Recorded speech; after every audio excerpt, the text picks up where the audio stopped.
नमस्कार, मी संतोष चव्हाण, मल्टीप्लायर अधिकृत विक्रेता. आणि आज माझ्या गावामध्ये प्रगतीशील शेतकरी शेख सर यांच्या आपण हळदी या पिकामध्ये उभे आहोत. तर गेल्या वर्षी शेख सर यांनी हळदीला एकाच वेळेस वापर केला होता आणि त्यांना उत्कृष्ट असे रिझल्ट मिळाले. आणि त्यानंतर त्यांनी यावर्षी संपूर्ण प्लॉटला मल्टीप्लायर वापरायचा निर्णय घेतलेला आहे. आपण त्याच्या तोंडून ऐकून घेऊ की नेमकी त्यांनी गेल्या वर्षी कसं वापरलं, काय रिझल्ट आला आणि यावर्षी कशा प्रकारे ते वापरत आहेत आणि त्याचे परिणाम काय दिसत आहेत. नमस्कार सर.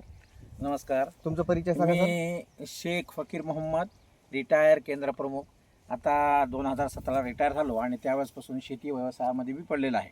शेती ही मला फार आवडते आणि विशेषतः मी या शेतीमध्ये हळदीचे जे पीक आहे या पिकासाठी गेल्या वर्षीपासून मल्टीप्लाय याच खताचा मी वापर करत आहे. गेल्या वर्षी मी तुरळक म्हणजे कधी कधी 1-2 ड्रीप त्याच्या केल्या होत्या, परंतु त्याच्या अनुभवामुळे मला गेल्या वर्षी 2 एकर माझी हळद होती, मला एकरी 30 क्विंटलचा उतार आला आहे. 2 एकरामध्ये मला 60 क्विंटल हळद झाली आणि त्या अनुभवामुळे यावर्षी मी पहिल्यापासूनच या मल्टीप्लायचा उपयोग करत आहे. गेल्या वर्षीच्या हळदीसाठी तुम्ही मल्टीप्लायर वापरलं, 30 क्विंटलचा उतार आला. तर अगोदर किती आला होता? याच्या आधीच्या वर्षी मला फक्त 25 क्विंटल आला होता. एकरी 100% पहिल्या वर्षी 5 क्विंटलचा उतारा ओढवून आला होता. आणि यावर्षी आता तुम्ही सुरुवातीपासून म्हणजे प्रत्येक ड्रीपसाठी मी एका एकराला 1 पुडा वापरतो. 3 एकरासाठी 3 पुढे एका ड्रीप मध्ये वापरतो महिन्याला. मी पेटीत महिन्याला. आणि अशा प्रकारचे मी यांना ड्रीप देत आहे. आणि माझा एक अंदाज आहे, गेल्या वर्षी मला एकरी 30 आला, पण एक माझी इच्छा आहे की यावर्षी एकरी मला 40चं उतार यावं.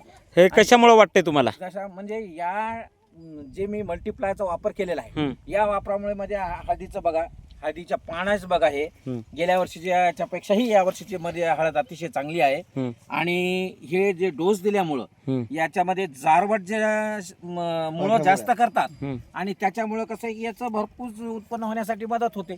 आणि म्हणूनच मी याला दर ड्रीपला म्हणजे दर महिन्याला याचा एकरी 1 पुडा या प्रमाणात त्याचा मी वापर ठेवलेला आहे. जवळपास तुम्ही किती बॉक्स मल्टीप्लायरचे खरेदी केलेले आहेत? मी आता सुरुवातीला एक मल्टीप्लायचा 1 बॉक्स खरेदी केलेला आहे. आणि आता माझ्या कशा 2 ड्रीप झालेल्या आहेत. त्या 2 ड्रीप मध्ये 3 आणि 3 6 पुढे माझे गेलेले असं आहे. आणि आणखीन मी 1 पुढा बॉक्स बोलवणार आहे. आणि त्याच्या म्हणजे शेवटपर्यंत जोपर्यंत ड्रीप द्यायची आपल्याला तोपर्यंत मी याचा वापर प्रत्येक याला ड्रीपला करणार आहे. आणि मल्टीप्लायर वापरल्यानंतर रासायनिक खताचं प्रमाण कमी झालं की नाही झालं तुमचं?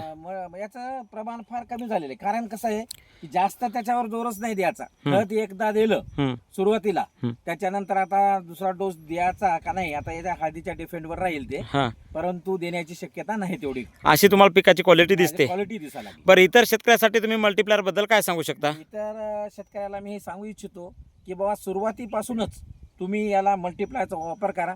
वापर केल्यामुळं या मुळं याचे जास्त निर्मित होतात, झाडाची मजबूती होते आणि केळीसारखे पानं निर्मिती होतात. एकदा झाडाची झोम वाढली की उद्याला ते काय करा, अन्न तयार करून तसं पीक आपल्याला जास्तच येणार त्याच्यापासून. गेल्या वर्षी प्रॉब्लेम असा झाला होता सरांचा की सरांनी खताचे 2 डोस दिले होते आणि 2 महिन्यानंतर सुद्धा हळद वाढत होती का सर? नाही, वाढतच नव्हती. आमच्याकडे गेल्या वर्षी फोटो पण आहे. मग सरांनी 2 किलो 2 एकरला दिलं तर त्याचा काय पराठा झाला. त्यानंतर किती सर 1.5 महिन्यात तुमच्या डायरेक्ट छातीला गेली ती. अच्छा.